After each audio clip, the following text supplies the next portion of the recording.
As the NBA offseason enters a traditionally quiet phase, the New York Knicks are anything but silent.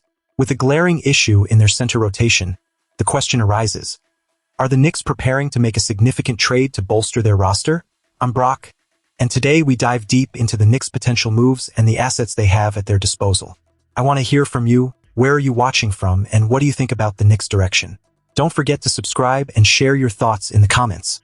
The Knicks have made some solid moves this summer, yet the glaring hole in the center position leaves fans questioning whether this team can contend effectively.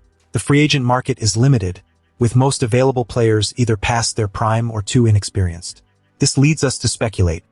Could the Knicks be eyeing a trade to secure a big man that can make a difference? Let's break down the Knicks' trade assets, starting with the second-round pick they acquired from Washington, which turned out to be number 31. Although the Wizards are expected to improve, that selection could still end up below the 40th pick in a draft, making it a valuable piece for the Knicks to dangle in negotiations.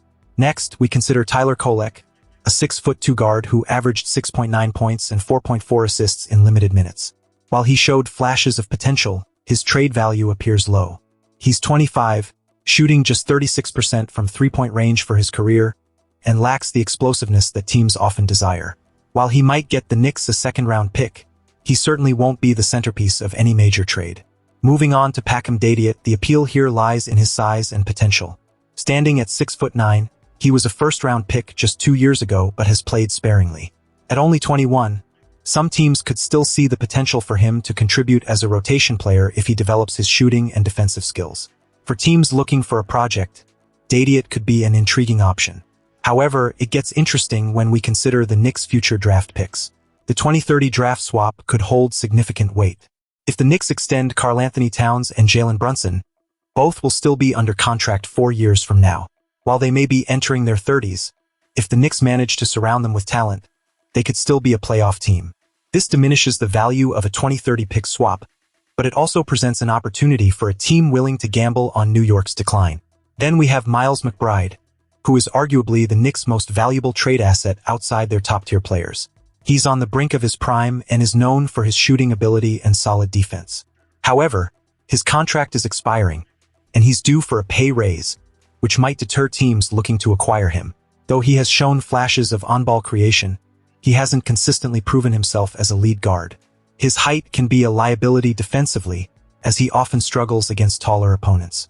As we look ahead to 2032, the Knicks may not be in a strong position.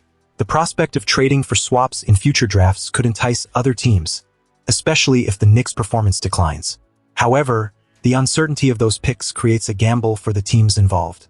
Recent trades have shown that future first-round picks hold value, but they also carry inherent risk. The unpredictability of the NBA landscape is a double-edged sword. The Knicks can market their 2033 first-round pick with the enticing pitch, "We might not be good then. This could be a lottery pick."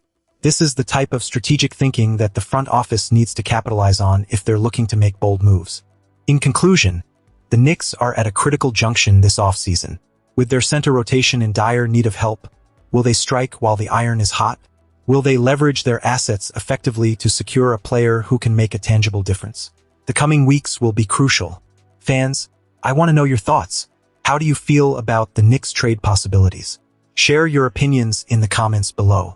Subscribe for more updates as we continue to follow this evolving story.